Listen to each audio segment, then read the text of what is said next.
And we're back with Shades of Green, produced by Green Alliance on KDWN 720 AM radio.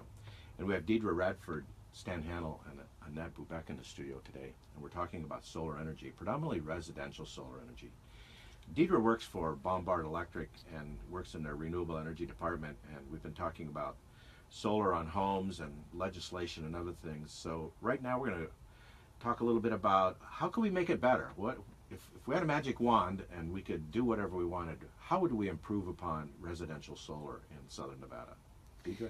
Well, I think that like I said, there's going to be several rate cases that are going to be coming before the regulatory bodies and the legislature in the upcoming session.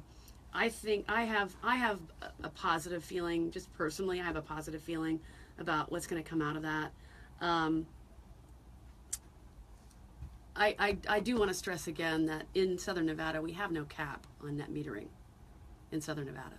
There is no. So anyone that cap. wants to sign up, anyone that wants solar can get it right now. Okay. And the way our net metering works compared to other states, it's a great deal. And it's a wonderful investment for your home. You're fixing your long-term power costs over time so that you don't have to worry about massive rate increases in the future. It's a huge good investment tool. That's something I think we should hit on a little more too, that when you put a solar system on your home, you have locked in what you're going to pay per kWh for 25 years, 30 years. Yeah, there's a little bit of, because of the way the new net metering works, there's a tiny bit of, the amount that you're going to get paid for kilowatt hours over the next, say, 12 to 15 years is not going to be constant. It's going to go down a little bit as far as what you get credit for excess kilowatt hours that one sends back to the grid. That goes down a little bit every 3 years. But we've already factored that in to the return on investment and the long-term 25-year picture. We figure these systems last minimum 25 years. Typically, we're figuring 30 years for the systems. They might last longer than that, but we don't have the data on that yet. But there are systems out there that have been installed longer than that to date, isn't there? That yes, still there running. are, and the solar panels are still producing electricity. And that's old technology. And what's the efficacy of those systems today? Well, it's hard to say. I mean, I don't have the data on that. Sandia Laboratory would probably be a good place to go for that, or National Renewable Energy Laboratories. They would probably be a good resource. They have websites. You can look that sort of thing up. But the solar panels that we have now, the D-rate factor is like 0.7%. I mean, even less than that. So over how many years?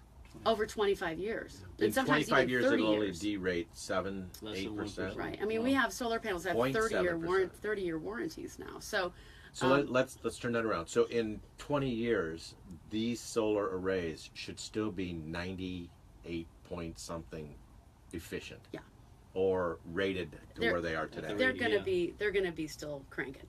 Okay. And that's the beauty of this technology. It is amazing. It has blown me away since the moment I got in this industry. It is fun, isn't it? It's wonderful. I would say it's a great time to be alive. It is.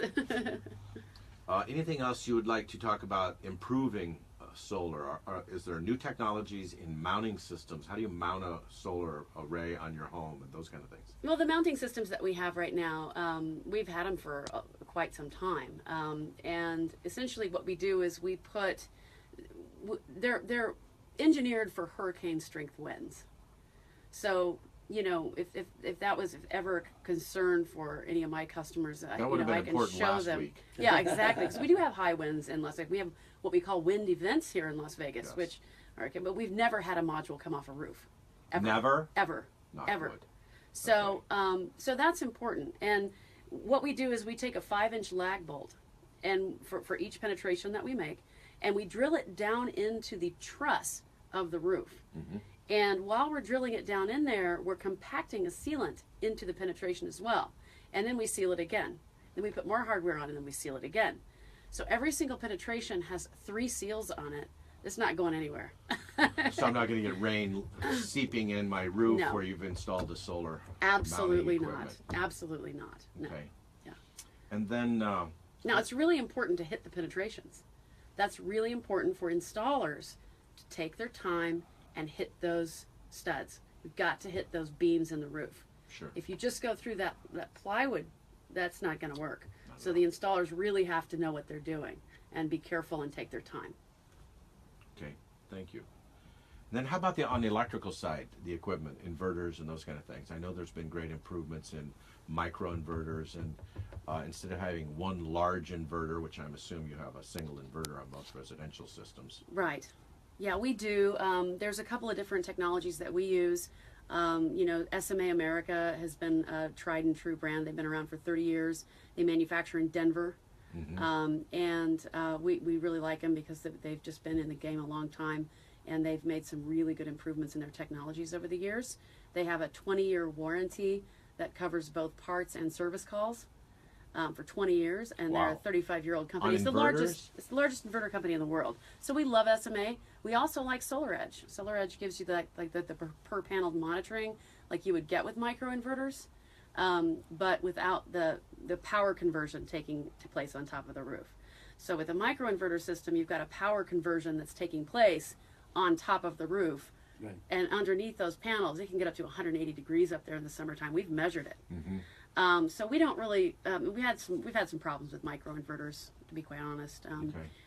But we do like SolarEdge. It seems to be a solid technology, and that gives you that per panel monitoring that so many people enjoy, without having to have that power conversion taking place on top of the roof in high heat conditions. Yeah, and I think the reason between for microinverters and DC optimized systems was that if say the sun moves or it goes behind a tree or something or a cloud and only part of the panels are being illuminated, then basically that might load down the system or something if you had everything tied to one inverter. So a lot of people went to separate multiple microinverters or DC optimized systems under each panel and then try to produce there and combine it at the house. But as you said, because of our hot summers out here, the electronics inside those microinverters were sometimes being damaged prematurely. So I think that was an issue at the time.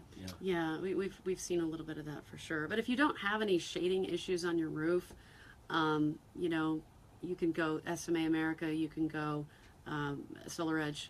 Those are two satisfactory technologies in our opinion. Can you give us some key figures for utility scale installs in the past year? Utility scale installs. Well, we did the solar panel installations out at the Moapa project for solar. Okay. So How that big was that was like a couple of 90 megawatt installations somewhere around there. Wow. That's big. So those are big ones. Yeah. Okay. Moving forward into the new year, what's going on? What's happening? Well, we'd like to continue building solar power. I mean, as much as we can, wherever we can. That's the goal. That's been my personal goal since I got in this industry, and I think that's true of everybody. All of my partners in this industry as well. Let's just build more solar. We've got the resource. We are the Saudi Arabia of solar in Las Vegas, in Southern Nevada. So let's soak up that resources. It's falling free out of the sky. All we have to do is harness it. We don't have to blow up any mountaintops to do it. Wow. We don't have to use any water to do it. So that's environmentally friendly. Yes. Oh my gosh. Wonderful. Cost effective. And cost effective and a great investment. Absolutely. We're going to Win-win. talk about some more environmentally friendly things and efficiency and sustainability when we come back. So let's take a break for our sponsors, and we'll be right back.